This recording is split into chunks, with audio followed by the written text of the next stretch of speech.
Robotics is basically a multidisciplinary subject, and I really request you all to be ready to break all the barriers of branches and come out of your comfort zone and learn all the domains of robotics and automation. At least give it a try and give your 100%. Actually, when we are going to start teaching robotics, it actually starts with a lot of mechanical engineering, which is actually involving a lot of mathematics as well, matrices, a little bit of partial differentiation, Laplace transformations, and then we move towards the electrical part. Electrical part will have these actuators which have motors and all. Then we have control. Again, this will be the electrical part, the controlling of the robots, open loop control, closed loop control, and all. Then we have this microcontroller part and the computer science part that will be involving the programming of the microcontroller.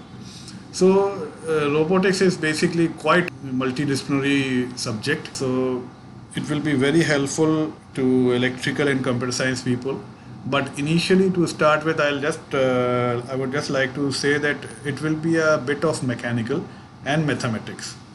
So I request you to be patient, and it may seem that it is going a bit difficult initially because of lot of mathematics you have to do, but it is very important because whenever you think of a robot, you just imagine those robot toys, or nowadays we imagine about the drones and all, which is having some sensors and computer programming chips and all. But actually, when we talk about the industrial robots, then you get to know about the actual mechanical portion of the robots.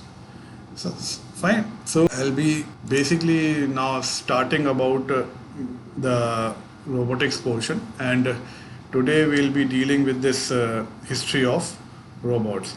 Initially, we'll see the how the robotics have come along from the past, present, and future. So there is a lot of talk about robotics.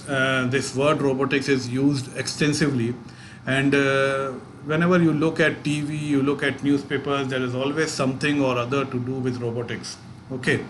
Now it is very interesting to know that somebody uses the word robot, or when you read the word robot somewhere, what is that first comes to your mind? Basically, it depends on the perception of various other people. It depends, it varies from person to person. Somebody said that, okay, this is a robot and I work in robotics, and I'm interested in robotics, or I have made this robot. Actually, each of us have different perception, and some people might think that these are mechanical machines, okay, and some would think it is a companion or a friend, okay, and some would think that they are pets and toys, like this, as we can see here. These are the pets and toys. Some would even say that they are helpers, like this, and some might think that they are even dangerous machines.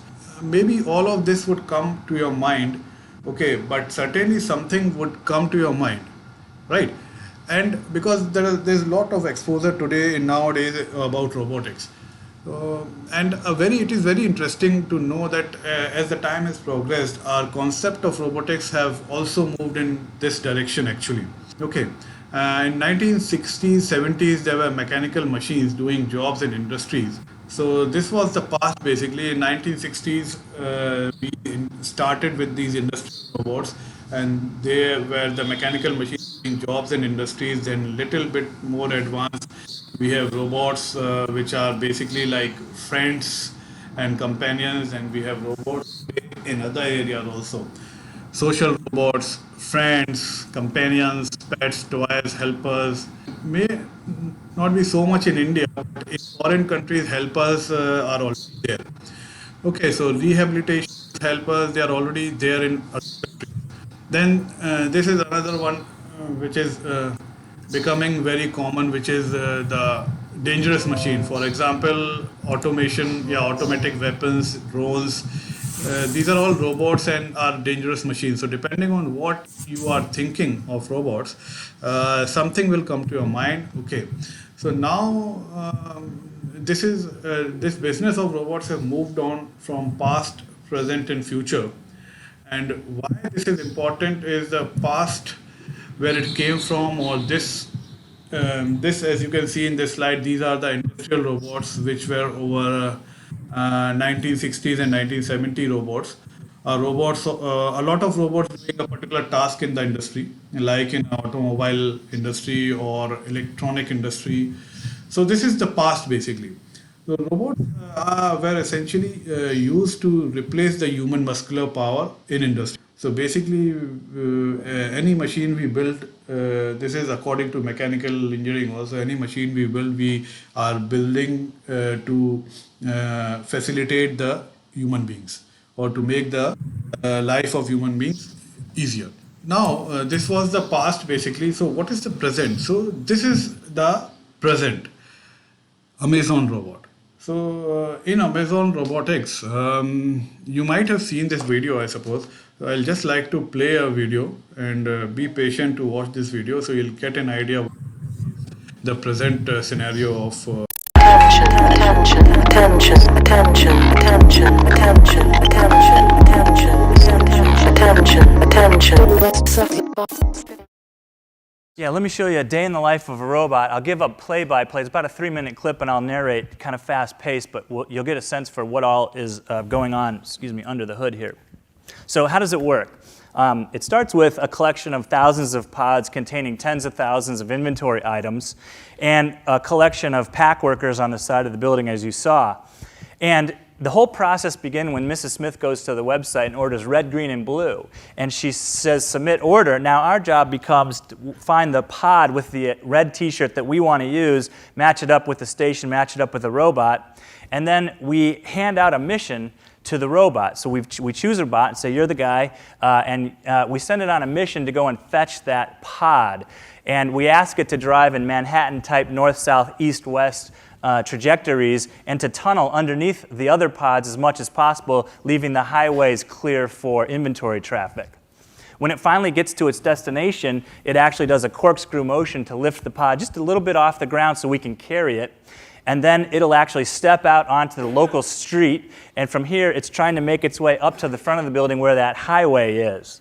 So highway driving is really the process of getting on the highway, moving down to the queue, the target queue, and then moving into that queuing system.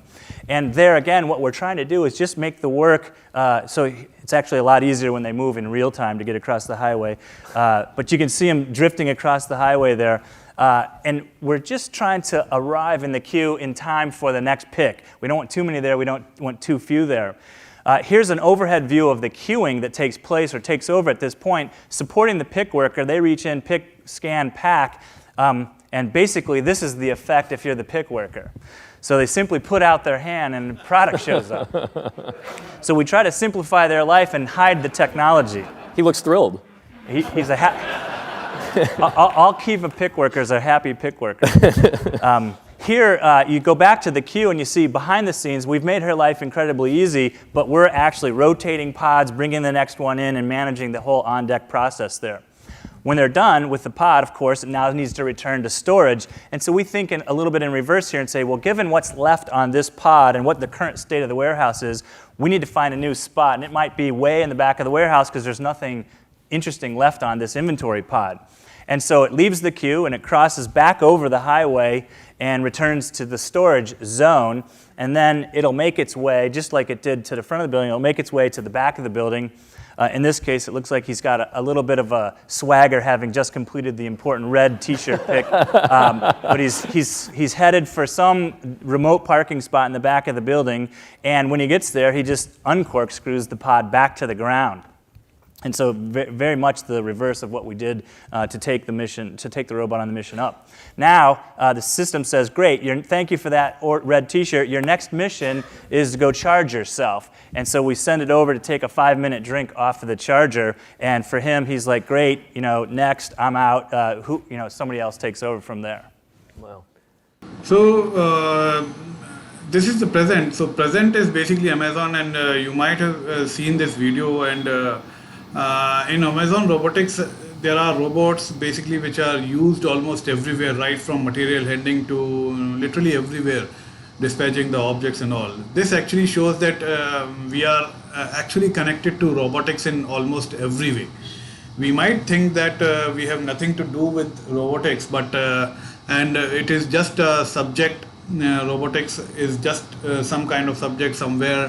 What you feel about after seeing this Amazon video, that today you like all the you are anyway connected to robotics in all means. You might be ordering these online retail services like Amazon, Flipkart, others, which are using these robotics facilities. All of you might have used Amazon and might have bought some products from whichever way. The material handling in this is automated, and the online it is completely automated actually, whether it is Amazon or Flipkart and others. So this is basically the future of the retail, and basically the future of robotics. And there is a lot of complicated mechanisms that are involved in designing this setup, and right from getting the requirement of the customer, then identifying the object, then material handling it, and then dispatching it. The whole process is automated, and nearly 3,000 robots are running parallelly, and lot of motion planning and material resource planning and material planning, delivery planning, and all these things are required. So we'll be dealing with this motion planning, path planning also. So literally there are 3,000 robots working simultaneously, and you want them to work fast also. And so and there should be no clashing between the robots. So lot of precise path planning should be done. So coming to the today's technology that are available, maybe AI, maybe data science and all, so we are actually able to do this. So this is the future of robotics, the social robots. Basically now moving right from industrial robot, then we have Amazon robots, then now the future is moving towards the humanoid robots, and which will be basically actually these are there in some of the foreign countries, and the concepts of social robots, right? So robots living in society, where rehabilitation, healthcare, hospitals, in airport, giving directions, etc., etc. Helpers, there are helpers also, there are teachers, and these are all there, and so in so many countries they are already there. And the future, so this is probably the direction which the robotics is going to go. Okay, so right from the industrial applications to online retail to social robots, where the robot come and live in society. So essential robotics is not only the question of looking at the kinematics, dynamics, controlling motion, planning, okay, and other aspects of behavior has also come inside, right? So what should the robot look like? Should the robot look like a human, or it should not look like a human? Should it behave like a human, or it should not behave like a human? And apart from engineers, we have people from social sciences also, people from humanities, people from psychology. Okay, so everybody is included in robotics today. So robotics have actually become a very, very large discipline by itself, and that is the direction in which it is going. A lot of interesting questions have come up which never actually existed before, but which are today. For example, when you think about the robot, then you think, what is the gender of the robot? Will it be a male? Will it be a female? Or will it be neutral?